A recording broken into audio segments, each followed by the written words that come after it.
Hello guys, welcome to Pakistani real action. तो कैसे हैं आप सब? उम्मीद है आप सब बढ़िया होंगे, मजे में होंगे, खुश होंगे, आबाद होंगे। मेरा नाम मुदस्सिर। नाम वर्षा सुगैज। आज वीडियो का टाइटल है भारत की रेलवे जुड़ेगी गल्फ देशों से।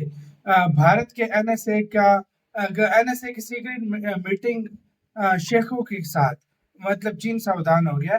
भारत मतलब कनेक्ट करने लगा, क्योंकि भारत को यूरोप और सेंट्रल एशिया का एक्सेस चाहिए। तो अब भारत डायरेक्टली अपनी रेलवे को कनेक्ट करने लगा किसके साथ? गल्फ कंट्रीज के साथ, जो कि यूएई मतलब हो गया, सऊदी हो गया। इससे फिर ऊपर यूरोप तक जा सकता है, बिल्कुल जा सकता है। तो पहले क्या सीन है, ये कैसे मास्टर प्लान है भारत के? अजीत डोवाल साहब जो कहने से हैं वो प्रपोज उन्होंने किया, देखते हैं क्या इंडी प्लस न्यूज़ का वीडियो का लिंक मिल जाएगा आप लोगों को डिस्क्रिप्शन में। काउंट करते हैं 3 2 एंड स्टार्ट। भारत के एनएसए सीक्रेट मीटिंग करने सऊदी अरब पहुंचे। रेल रोड से लेकर समुद्री रास्ते से जुड़ेगा मिडिल ईस्ट और एशिया। चीन के लिए बजी घंटी। जी हां दोस्तों, इस वक्त की बहुत ही बड़ी खबर आ रही है भारत के एनएसए अजीत डोवाल से, जो इन दिनों सऊदी अरब के अंदर पहुंचे हैं और अमेरिका, यूएई और एक सऊदी अरब के एनएसए से मीटिंग करने वाले हैं। और चाइना का जो प्रोजेक्ट है one road one belt project, उस प्रोजेक्ट के खिलाफ भारत, अमेरिका, सऊदी अरब के अंदर कुछ बड़ा करने जा रहे हैं। दोस्तों बताया जा रहा है और आपके सामने लगातार आर्टिकल चल रहे हैं जिसके अंदर इस न्यूज की पुष्टि की गई है। Doval in Saudi to discuss US rail link plan for West Asia.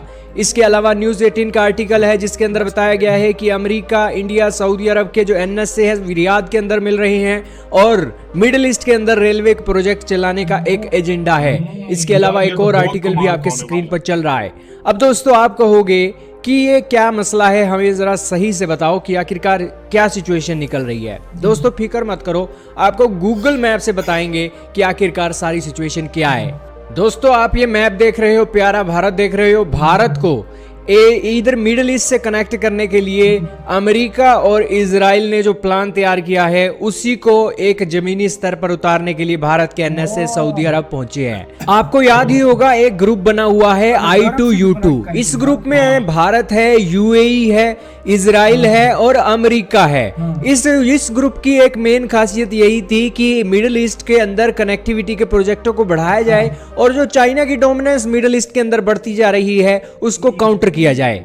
अब दोस्तों भारत, इजराइल और अमेरिका की तो खूब बनती है, यूएई की भी खूब बनती है, लेकिन सऊदी अरेबिया के साथ नहीं बनती है इजराइल वालों की। यही कारण है कि इजराइल की यहां पर एंट्री नहीं हो सकी और इजराइल ने ये कनेक्टिविटी के प्रोजेक्ट दिए थे, लेकिन उस प्रोजेक्ट को अब भारत, अमेरिका, यूएई और सऊदी अरब 4 देश मिलकर पूरा करने वाले हैं और इसीलिए उनके एनएसएस की मीटिंग रियाद के अंदर होने जा रही है। सऊदी अरेबिया की राजधानी है रियाद, जो आप अपनी स्क्रीन पर देख रहे हो। और यहां पर दोस्तों एक जो सऊदी अरब के अंदर रेल कनेक्टिविटी है उसको बढ़ावा देने के लिए बातें निकल रही हैं और भारत की रेलवे सऊदी अरब की रेलवे को मॉडर्नाइज करेगी, इस बात की चर्चा है। और आपको यकीन नहीं होता तो आपके सामने आर्टिकल चल रहा है जिसके अंदर इस बात की पुष्टि की गई है। अब दोस्तों ये सारा डेवलपमेंट तो निकल गई, सऊदी अरब की रेल नेटवर्क कितना है आपके सामने एक आर्टिकल चल रहा है, मैप चल रहा है जिसके अंदर बताया गया है कि सऊदी अरब के अंदर रेल नेटवर्क कितना सा है। भारत के अंदर आप रेल नेटवर्क देखिए, सारा कोना कोना भारत ने एक जोड़ रखा है रेल नेटवर्क से और उस सिचुएशन में सऊदी अरब और मिडिल ईस्ट के अंदर रेल कनेक्टिविटी भारत अच्छी कर सकता है। अब रेल कनेक्टिविटी का फायदा क्या होगा दोस्तों? आपको पता है भारत अपना सामान भेजता है चाबहार पोर्ट और चाबहार पोर्ट से फिर ये एक ईरान की रेलवे ये सामान लेकर जाती है उज्बेकिस्तान, तुर्कमेनिस्तान, कजाकिस्तान, और ऐसा ही कुछ यहां पर भी होने जा रहा है। दरअसल भारत, सऊदी अरब, यूएई ये एक शिपिंग रूट से तो कनेक्टेड है ही, शिपों के जरिए रूट जाएगा यूएई, सऊदी अरब और वहां से फिर रेलों के अंदर लाद कर सामान आगे अगले देशों के अंदर जाएगा, चाहे वो जॉर्डन हो, इजराइल हो या फिर इजिप्ट भी हो सकता है। इस तरीके का प्लान चल रहा है और यहां पर जरूर एक सारा प्लान अभी सामने तो नहीं आया है, लेकिन इस तरीके की डेवलपमेंट निकल रही है और बताया जा रहा है कि अभी तो इजराइल की एंट्री नहीं हुई है, आने वाले समय में इजराइल की भी इस कनेक्टिविटी के प्रोजेक्ट में एंट्री हो सकती है। तो बेसिकली बहुत बड़ी उम्मीदें हैं और भारत के साथ इसलिए जोड़ा जा रहा है क्योंकि भारत के अंदर आबादी बहुत है और भारत को एक एशिया, मिडिल ईस्ट के अंदर कनेक्ट करवाकर जो चाइना की डोमिनेंस ईरान के अंदर अभी हाल ही में जो इनका प्रोजेक्ट चल रहा था, चाइना की डोमिनेंस आप देखिए पाकिस्तान के अंदर चाइना की तूती बोलती है, ईरान के अंदर चाइना की तूती बोलती है, अफगानिस्तान के अंदर भी चाइना अपनी तूती बुलवाने के लिए अपने विदेश मंत्री का दौरा पाकिस्तान के अंदर करवाया और वहां पर तीनों देशों के विदेश मंत्री मिल रहे थे। और वो डेवलपमेंट नीचे ना आ जाए इसको लेकर सारे देश प्रयास कर रहे हैं कि ऊपर वाला इलाका तो चाइना ने कब्जा लिया, वहां पर उसकी डोमिनेंस है, लेकिन यहां पर उनकी डोमिनेंस ना बढ़े, इसको लेकर भारत को लेकर वो साथ चल रही हैं। दोस्तों ये बहुत बड़ी डेवलपमेंट है, आने वाले समय में इसके ऊपर और भी क्लैरिटी आएंगी। देखना होगा इस प्रोजेक्ट के साथ क्या वाकई में ही भारत कामयाब होगा या फिर नहीं, ये देखने वाली बात होगी। इसी के साथ तो यार वीडियो खत्म। यार कहाँ से माइंड लगाया है शिपों के जरिए जाएगा यमन तक या शायद उधर तक। हाँ अभी यमन के साथ भी सऊदी सेट हो गया, अब उधर डेवलपमेंट भी करवा रहा है, तो यमन तक शायद जाए, यूएई तक जाए, वहां से सीधा सऊदी अरब। सऊदी अरब में पता है बिल्कुल बॉर्डर टच होने वाले के साथ में। तो ईरान कभी कभी जो भारत से पंगा लेता था वो भी अभी भारत को जरूरत ही नहीं पड़ेगी। शिपमेंट के थ्रू अगर किया ना तो इंडिया को कोई जरूरत नहीं है। मेरी नजर में अगर देखा जाए तो फिर चाइना जाने, ईरान जाने और उनका काम जाने, भारत इंडिया को जरूरत नहीं पड़ेगी।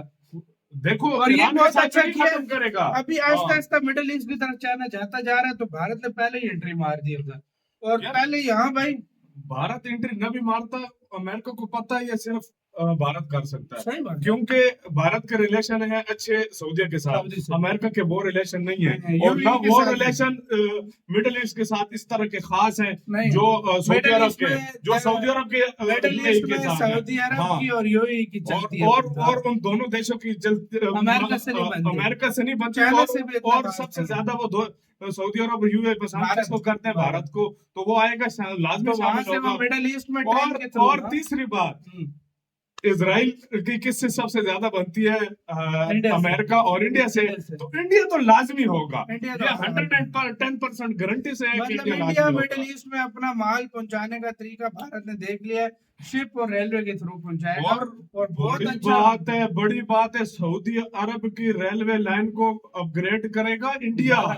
सबसे बड़ी बात जो है ये प्रोजेक्ट्स भी आपको मिलेंगे, मतलब उनके जो प्रोजेक्ट्स होंगे वो भी फिर शायद भारत को मिले। और सऊदी अरब बात है प्रोजेक्ट उसको, सऊदी अरब खुद कुछ इतना नहीं करता, सारा ये देख लेना, ये प्रोजेक्ट इंडिया को ही मिलने वाला है। और तो मैं एक और बात भी बताऊं, अगर ये रेलवे लाइन का ये सारा प्रोजेक्ट हुआ ना, तो ये सारे का सारा जितने देशों में भी ये रूट जाएगा रेलवे का, ये इंडिया ही करेगा। तो मतलब इंडिया के बगैर मेरी नजर में अगर देखा जाए ये डील नहीं हो सकती। इसलिए अमेरिका ने कहा है कि वो अमेरिका की जो क्या कहते हैं चाइना की बिल्कुल खत्म करने के लिए अमेरिका ये काम कर रहा है, और उसको सिर्फ इस टाइम चाहिए इंडिया की। इंडिया को भी इससे बहुत बड़ा फायदा है। फायदा तो बहुत है यार, जो सारा माल ज्यादा फायदा है पूरे मिडिल ईस्ट में जाएगा। मिडिल ईस्ट क्या, उसके थ्रू अगर आगे और बढ़ाता रहे तो और भी फैल सकता है। आपका कैसा कहना है? अपने कमेंट सेक्शन में आप क्या सोचते हैं? इधर वीडियो खत्म करते हैं। बहुत ज्यादा